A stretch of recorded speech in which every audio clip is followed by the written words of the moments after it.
maqaan Waaqayyoo eebbifamu. Egaa yeroo kanatti guddaa Waaqayyotti gammaddaa. Yeroo kana kan nuu kenne Waaqayyoodha. Yeroon kun yeroo nu itti fayyinudha. Yeroo itti qalbii keenya geeddarannee Waaqayyoon argannudha waan ta'eef yeroo bareedaa Waaqayyo nuuf kennee jira. Maqaan isaa eebbifamu.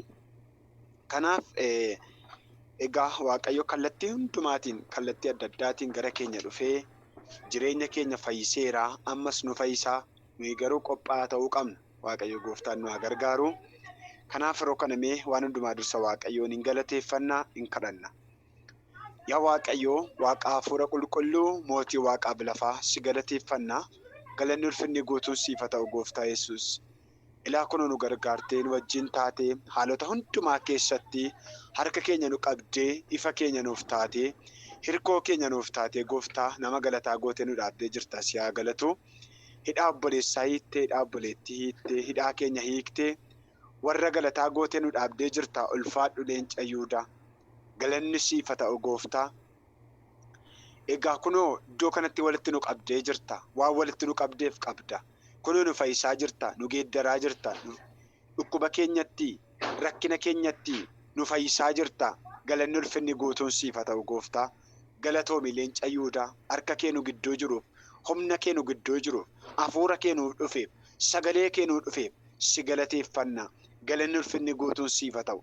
Bara baraan ulfaadhu leenca Yihuudaa. Egaa amma immoo yeroo kana yaa Waaqayyo cubbuu keenya dhokataa mul'ata hundumaatti nuuf dhiisi. Qilleensa araara kee nuuf ergi. Qilleensa fayyina keetiin gara keenya kottu yaa Waaqayyo. Hafuurri kee nuuf haa dhufu gooftaa. Egaa kunoo sabni kun fuula kee duratti argamee jira. Sabni kun harka kee barbaada. Lubboonni kun harka kee barbaada.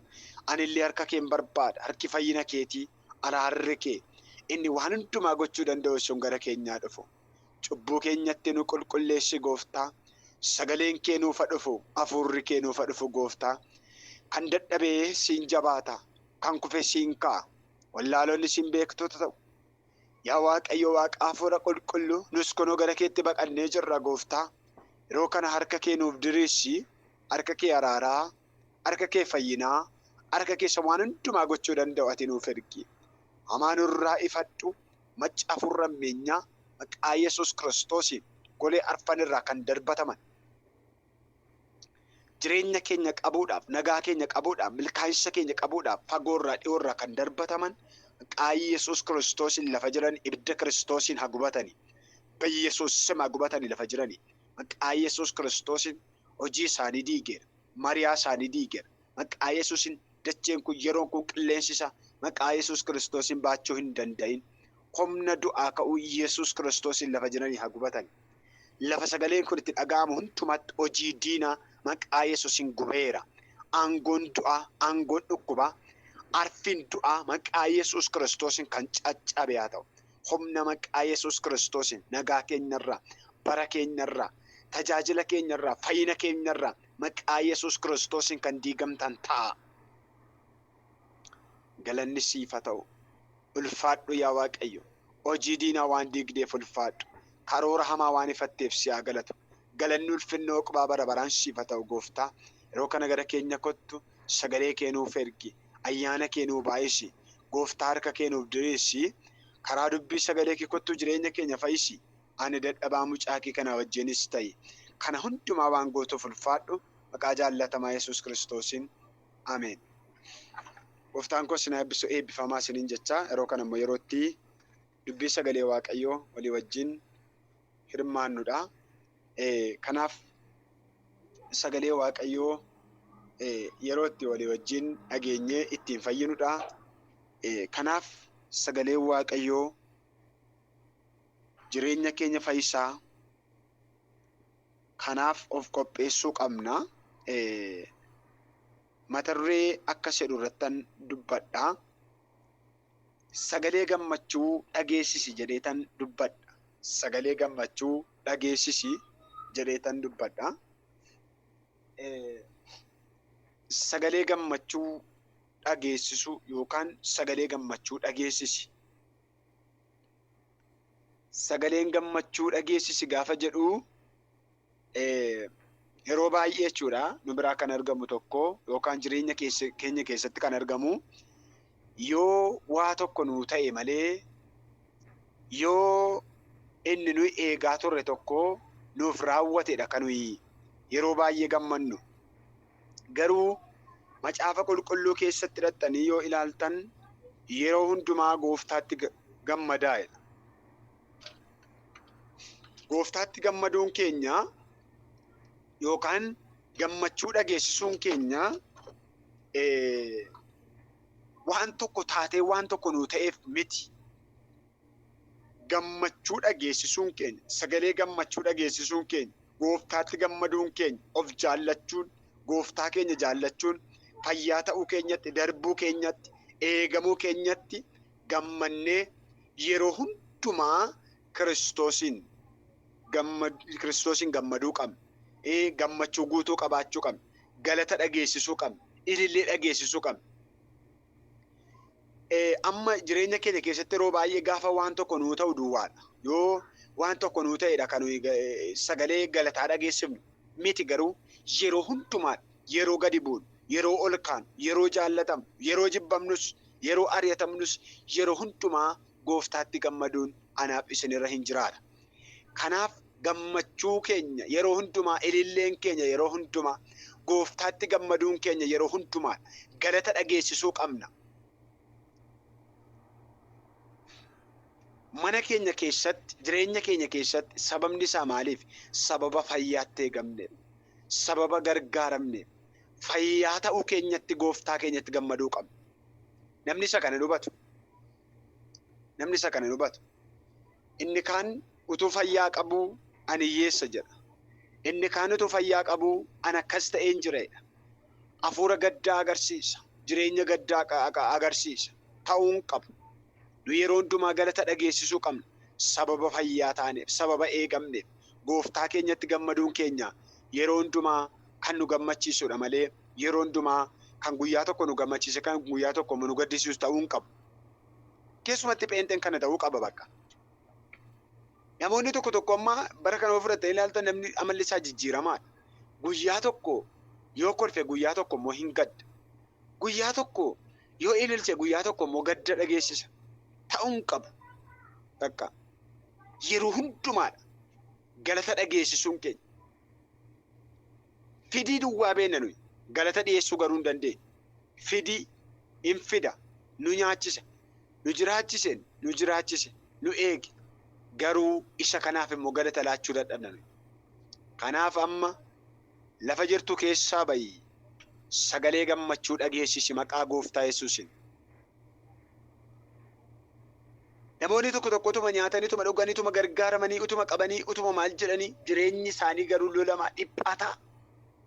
Gooftaa galateeffachuun bira hin jiru. Gammachuun bira hin jiru. Ta'uun qabu kun. Jireenyi keenya kun Waaqayyotti gammaduu qabna. Na dhaggeeffadhaa. Lafa jirtanitti, biyya keessa jirtanitti, haaluma keessa jirtan keessa jiraadhaati. Sagalee gammachuu dhageessisaa. Seexanni isa kana hin jaallatu. Gaafa sagalee gammachuu dhageessifnu, gaafa gooftaa galateeffannu, si haa galatu gaafa jennu, ilillee gaafa dhageessifnu, gooftaa keenyatti gaafa gammannu, seexanni isa kana hin jaallatu. Kanaaf sagalee gammachuu dhageessisuu anaaf isinirra hin jiraatu. Mee sagalee Waaqayyoo maal nuun jedha? Sagalee Waaqayyoo keessaa dhannee haa dubbifannu. Macaafa Safaaniyaa boqonnaa 3 lakkoofsa 14 irra isa jiruun dubbisa. Kan jedha sagalee Waaqayyoo. Yaa namoota Xiyoon sagalee gammachuu dhageessisaa. Yaa saba Israa'el sagalee keessan guddisaa ol kaasaa. Yaa namoota Yerusaalem garaa keessan hundumaan gammadaa. Gammaduu keessanis beeksisaa. Isa sitti faradamee sana Waaqayyoo si irraa kaaseera. Diinota kees si irraa deebiseera. Waaqayyoo mootiin Israa'el si wajjin waan jiruuf ati si'achi wanta hamaa hin sodaattu jedha. Ilaala. Iddoo kana keessatti maal akka jedhu ilaala. Kutaa kana keessatti maal jedha? Yaa namoota Xiyoon sagalee gammachuu dhageessisaa jedha. Yaa saba Israa'el sagalee keessan guddisaa ol kaasaa jedha. Yaa namoota Yerusaalem garaa keessan hundumaan gammadaa. Maaliin garaa keessan hundumaan gammadaa? Gammaduu keessan beeksisaa jedha. Eessatti? Macca hundumaatti dhageessisaa. Gammaduu keessan beeksisaa. Gargaaramuu keessan, ooluu keessan, jiraachuu keessan, gammaduu keessan dhageessisaatti. Hojjedhaan Waaqayyo hojjedhaan saba kanaan sagalee gammachuu dhageessisaa jedha. Yaa saba Israa'el, maaliif saba kanatti dubbata Waaqayyo? Akkasittiin jedha. Isa sitti faradame sana maal godheeraa? Sirraa waanan kaaseef jedha. Isa sitti faradame sana Waaqayyo sirraa kaaseera. Diinota kee maal godheera? Diinota kees si irraa dabarseera. Sababa kanaaf gammachuu kee dhageessisi, ilillee kee dhageessisi. Sababa ansi fureef, sababa ansi jiraachiseef, sababa harka si qabeef dhageessisi saba nanattiin jedhee Waaqayyo saba Israa'el kanatti dubbata. Har'a Waaqayyo anaaf sittis dubbachaa jira. Sababa maal ta'eef? Sababani isa sitti faradame kana sirraa kaase. Isa diinni sitti farade, isa namni sitti farade, isa seexanni sitti farade, du'a sitti faradame, waan jireenya kee balleessuudhaaf sitti faradame sana sababan sirraa kaasee jiruuf maal godhii? Gammachuu kee dhageessisiidha. Saba hundumaa biratti dhageessisiidha. Gammachuu kee beeksisiidha. Har'a Waaqayyo anaaf isinirraa waan nu balleessuuf dhufe, waan jireenya keenya balleessuudhaaf, jireenya keenya kana lafarraa balleessuuf, karaatti nu hambisuuf, nu cabsuuf waan nutti darbatame hundumaa Waaqayyo nurraa kaasee warra jiraatan nu godhe. Meeqan keenyatu Gooftaatti gammadaa jiraar? Amma Waaqayyo waan keessa sii dabarsee dhufe beekta, anis beekatis beekta. Isa sii godhe, isa Waaqayyo sii godhe sanatti hamma Waaqayyotti gammaddee sagalee gammachuu beeksisaa jirtati. Sagalee akkamii beeksisaa jirta? Yeroo baay'ee hundi keenya iyyuu gadduma himan. Garuu Gooftaatti gammaduun anaaf isinirra hin jiraata. Waaqayyo Gooftaan nu haa fayyisu. Seexanni yeroo hundumaa akka nuyi galateeffannu hin barbaadu. Diinni yeroo hundumaa akka nuyi galateeffannu hin barbaadu. Akka nuyi gaddinu, akka nuyi boqoo buufnu, akka nuyi yeroo hundumaa gadda agarsiifnu barbaada. Garuu gaafa nuyi galata dhiyeessinu seexannichi nu baqata. Diinni sun nu baqata. Gammachuun nuuf ta'a. Hojii seexanaa hin diigamu gaafa nuyi galateeffannu. Kanaaf obboleettii koo obboleessa koo sagalee kana dhagaa kan jirtu Waaqayyo gammachuu kee dhageessisiin jechaa ana dabalatee dhageessisi. Sanni si gargaara, sanni si oolche, sanni harka si qabe, sanni du'a si oolche, sanni balaa akka tasaa si oolche. Gammadi, sagalee gammachuu beeksisi. Macca hundumaatti, biyya lafaatti dhageessisi gammachuu kee. Afaan qabatteen taayin galata sirkaa qaba Waaqayyotu. Ilillee sirkaa qaba Waaqayyotu. Hin beeku Waaqayyo akkas naan jedhe namoota baay'een galatan harkaa qaba naan jedha Waaqayyo. Namoota baay'ee irraan galata harkaa qaba naan jedha Waaqayyo. Adaraan isinitti hima, namoonni Waaqayyo isin gargaaree galata Waaqayyoof galchaa, beeksisaa, sagalee gammachuu dhageessisaa.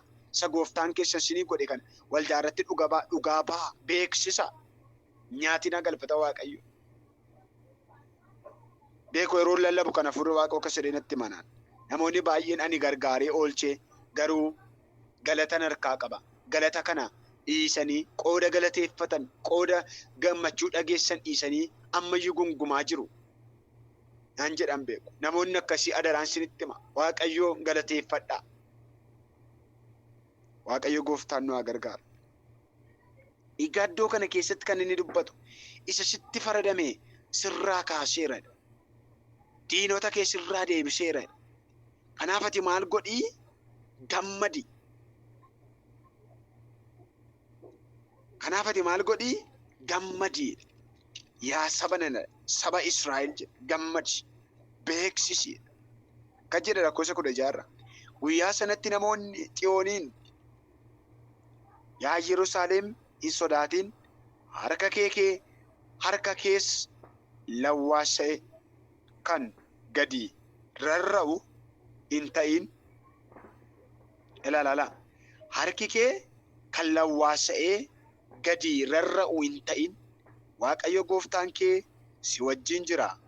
Inni oolchuudhaaf aangoo qabeessa, inni of irraa bu'ee sitti in gammada. Jaalala isaatiin gabiisiif in kennaa. Akka warra guyyaa ayyaana beekamaatti gammadanii sitti gammaduu isaas sagalee isaa ol fuudhee in dhageessisa in jedhuudha. Maqaan Waaqayyoo eebbifamu.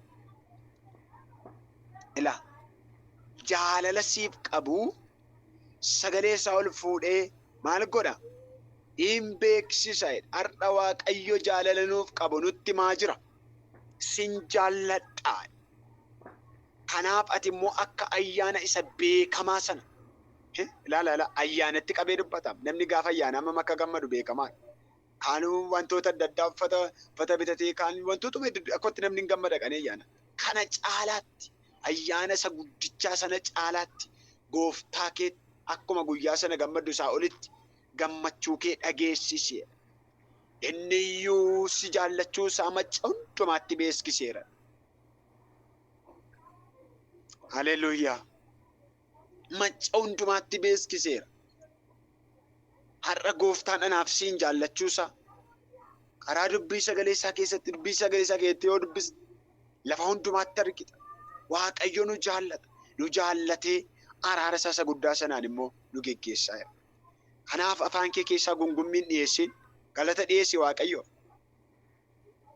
Tu Waaqayyo si gargaaru, tu Waaqayyo si oolchu akka uumuu aadaan deemin dhiyeessi fidi galata Waaqayyoof.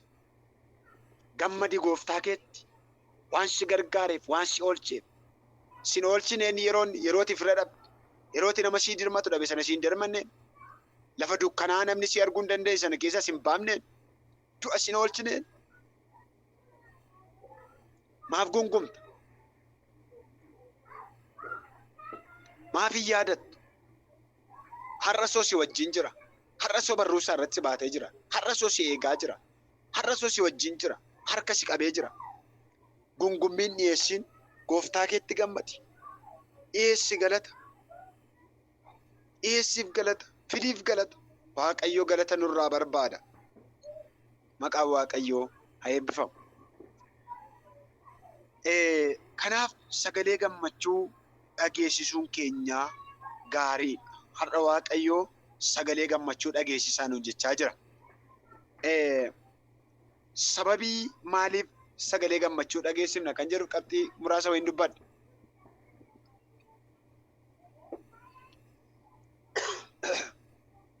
Sababii maaliif sagalee gammachuu dhageessifna? Tokkoffaa irratti isa nutti faradame Waaqayyoo nu irraa waan kaaseefidha. Akkuma jalqaba dubbachaa ture tokkoffaa irratti isa nutti faradame. Egaa karaa Addaamiif Yohaaniin doonii nutti dhufee ture. Yesuus Waaqayyo immoo maal godhee tokkicha ilma isaa isa jaallatu Yesuusin gara biyya lafaatti ergee isa nutti faradamee ture. Du'a nutti faradamee ture. Jannata keessaa isa gadi baanu sana. Isa silaa seexanni nutti taphatu sana ilma isaa ergee Yesuusin du'a kana nurraa kaase. Firdii nutti faradame sana nurraa kaase Waaqayyo. Kanaaf utuu Yesuus hin dhufne ta'ee utuu abbaan tokkicha ilma isaa jaallatu gara biyya lafaatti hin ergine ta'e firdiin kun nurraa ka'uu hin danda'u ture.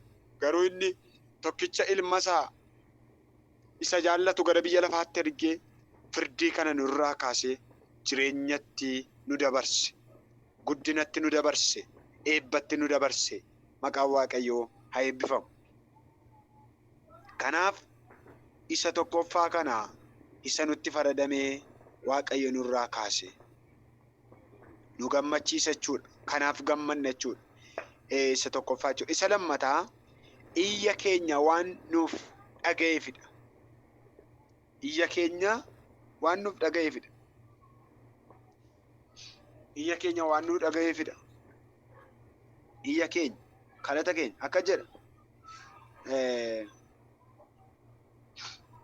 Safaaniyaamaa boqonnaa 3 lakkoofsa 18 akka jedha lakunoo Waaqayyo ammas ani iyya isaanii wawwaannaa isaanii yeelloo isaa akka ba'aa isaanitti ulfaates isaan irraa nan kaasaa.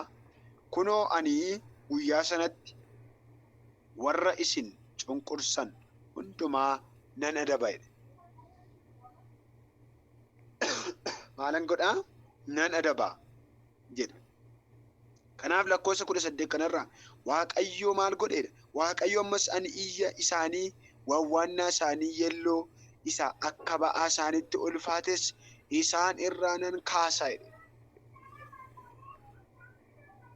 Isa ba'aatti ta'e iyya isaanii wawwaannaa isaanii isa isaan rakkatanii wawwaatan isa isaan rakkachaa jiran yeella'uu isaanii ba'aa isaanitti ta'e kana isaan irraa maalan godhaa? Nan kaasaa. Iyya keenya waan nuuf dhageefidha. Iyyi kun iyya kam? Iyya isa Waaqayyoon argamsiisu. Iyya isa Waaqayyo argamee harka nu qabee nu oolchu isa nu gargaaru. Isa kana jechuudha. Iyya qulqullaa kadhata qulqullaa jechuudha. Iyya isaanii dhaga'een jira. Wawwaannaa isaanii yeella'uu isaanii isa ba'aa isaanitti ta'e kana maalan godha? Isaanirraa nan kaasa, nan fuudha jedhe Waaqayyo. Kanaaf har'a Waaqayyo isa nu iyyisiisu, isa nutti ba'aa nutti ta'e, isa nu leeyyaasisee, isa jireenya keenya miidhaa ture sababa inni nurraa kaaseef Waaqayyoon galateeffannee Waaqayyoonis gammannee kanaaf gammachuu sagalee gammachuu dhageessifna obboloota. Waaqayyo gooftaan nu haa gargaaru. Inni sadaffaan sababa Waaqayyoo nu wajjin jiruufidha. Kan nuyi sagalee gammachuu dhageessifnu sababa Waaqayyo nu wajjin jiruufidha. Araara isaa guddaa sanaan gargaarsa isaatiin sababa inni nu eegeef sababa inni nu wajjin jiru utuu Yesuus nu wajjin hin jiru ta'ee yoo nagahuu hin dandeenye. Mee dhaqee Zakkaariyaas boqonnaa 12 lakkoofsa 10 irratti jiru dubbisa.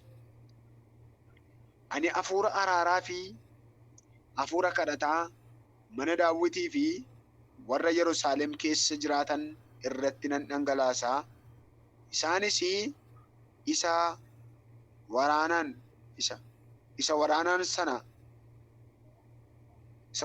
sana hin ilaalu akka nama mucaa tokkichaaf boo'utti hin boo'u akka nama du'a ilma hangafaatiif baay'isee gadduttis ni gaddu. Ani maalan godheedha? Ani hafuura araaraa fi hafuura kadhataa mana Daawitii fi warra Yerusaalem keessa jiraatan irratti nan dhangalaasa. Hafuura maalii? Hafuura kadhataaf hafuura araaraa. Ilaala. Waaqayyo har'a jireenya keenya wajjin kan inni jiru araara isa guddaa sanaaf akka nuyi isa kadhannu nu kakaasee nu wajjin jirachuudha. Araara isaa, oo'a isaa, laphee keenya kakaasee akka nuyi isa galateeffannu, akka nuyi isa kadhannu kan godhu Yesuusidha. Har'a Waaqayyo nu wajjin jira, si wajjin jira, anaa wajjin jira, hunda keenya wajjin jira. Sababa inni nu wajjin jiru kanaaf immoo gammaduun nurraa eegamachuudha. Namoonni tokko tokkotuma Waaqayyo gargaaruutuma Waaqayyo oolchuutuma Waaqayyo geggeessu na wajjin hin jiru. Waaqayyo na wajjin hin jiru jedhu. Utuu Waaqayyo nu wajjin hin jiru ta'e miilla tokko fuudhuu hin dandeenye. Isatu nu wajjin jira. Kan inni nu duukaa jiraate immoo qajeelummaa goone hin qabnu nuyi. Gaarummaa goone tokkoyyuu hin qabnu nuyi. Araara isa guddaa sana nu wajjin jira jechuudha. Eegicha isa guddaa sana, oo'a isa guddaa sana nu wajjin jira jechuudha. Maqaan Waaqayyoo haa eebbifamu. Kanaaf sababa Waaqayyo nu wajjin jiruuf maal goonaa? Sagalee gammachuu dhageessifna jechuudha. Waaqayyoo keenya gammachuudhaan gooftaa keenya duratti deddeebina jechuudha. Sagalee gammachuu kan nuyi dhageessifnuuf isa kanaaf jechuudha. Inni arfaffaan irratti dubbadhee ittiin goolabuu Waaqayyo wanta gaarii isa nuu abdachiise waan nuuf kennuufidha. Waaqayyo waan gaarii isa nuu abdachiise sana immoo sababa inni nuuf kennuuf maal goona? Hin gammanna, sagalee gammachuu dhageessifna jechuudha. Ermiyaas boqonnaa 12 Ermiyaas boqonnaa 32 lakkoofsa 41 in argina. Akka jedha, ani wanta gaarii isiniif gochuutti nan gammadaa. Ani dhugumaan garaa koo fi yaada koo guutuudhaan biyya kana keessa jabeessee isaan nan dhaabaa jedha. Maqaan Waaqayyoo eebbifamu. Ani maalin godhedha? Ani wanta gaarii isaaniif gochuutti nan gammada. Ani dhugumaan garaa koo fi yaada koo guutuudhaan biyya kana keessa jabeessee isaan nan dhaaba jedhee. Maqaan Waaqayyoo haa eebbifamu. Yaada isaa isa gaarii wanta gaariidhaan jedha. Kanaaf Waaqayyo wanta gaarii isaanuuf abdachiisisan waan nuuf kennuuf Waaqayyotti gammanna jechuudha. Kanaaf gooftaa keenyatti gammanna. Kanaaf gooftaa keenya galateeffanna. Kanaaf sagalee gammachuu dhageessifna. Waaqayyo gooftaan nu haa gargaaru. Kanaaf obboloota lafa jirtanitti yeroo hundumaa gammachuu dhageessisaa. Gammadaa. Toles, bades, ol ba'es, gadi bu'es, jaallatamnes, jibbamnes, nuti tolus, habaatus yeroo hundumaa sagalee gammachuu dhageessisuun akka nurra jiru sagalee Waaqayyoo kun nutti dubbata. Sagalee gooftaan nuuf eebbisu Waaqayyoon hin kadhanne. Yaa Waaqayyo Waaqa hafuura qulqulluu si haa galatu. Karaa dubbii sagalee kee dhuftee kunoo sagalee gammachuu dhageessisaa jette. Sagalee gammachuu nurraa dhabde. Eeyyeen gungummiitti finneerra yeroo keenya. Yoo nyaannes gungumneerra, yoo dhunnes gungumneerra, yoo uffannes gungumneerra abbaa. Isa kanaaf araaran si kadhadhaa, ati araara nuuf godhi. Har'aa kaafnee maqaa Yesuus Kiristoosiin akka gammaduu dandeenyutti, sagalee gammachuu dhageessisuu akka dandeenyutti hafuurri kee nu gargaaru. Obboleettii koo gargaaru, obboleessa koo gargaaru, jireenya keenya gargaaru. Lafa sagaleen kun itti dhaga'amu hundumaatti hafuurri kee inni nama gammachiisu, inni nama gargaaru maqaa Yesuus Kiristoosiin gara keenya haa dhufu. Harka kee nuuf diriirsi. Isa gammachuu keenya nyaachuu barbaadu ati nurraa ifadhu. Macca hafuurra meenya maqaa Yesuus Kiristoosiin jireenya keenya hin danda'in. Harka kee nuuf diriirsi yaa Waaqayyo. Harki gargaarsa kee nuuf dhufu. Harki eegicha kee nuuf dhufu. Hamaa sana nurraa ifadhu. Macca hafuurra meenya maqaa Yesuus Kiristoosiin jireenya keenyarraa, bara keenyarraa, milkaa'insa keenyarraa maqaa Yesuusiin kan dhaame ta'u. Ati nu wajjin ta'i. Karaan keenya, jireenyi keenya hundumtuu siin nuuf eegamu. Egaa har'aa kaasee keessa keenyatti sagaleen gammachuu, jireenyi keenya gammadee sirratti gammachuudhaan akka deddeebinuuf nu gargaari. Kana hundumaa waan gootuuf ulfaadhu. Yeroo hafee jiru hundumaa irratti ulfaadhu. Buloota koo gargaari, anaanis na gargaari. Kan hundumaa waan gootuuf si haa galatu. Maqaa jaallatamaa Yesuus Kiristoosiin ameen. Gooftaan koo sinaa eebbisu eebbifamaa. Lafa jirtanitti jabaadhaa. Waaqayyo gooftaan sinii wajjin haa ta'u eebbifamaa. Sagalee ergee isaan fayyise boolla du'aa keessaa isaan baase jedhameera. Boolla du'aa itti galle yaada keenyaan sossobamne foon keenyaan sossobamne qalbii keenyaan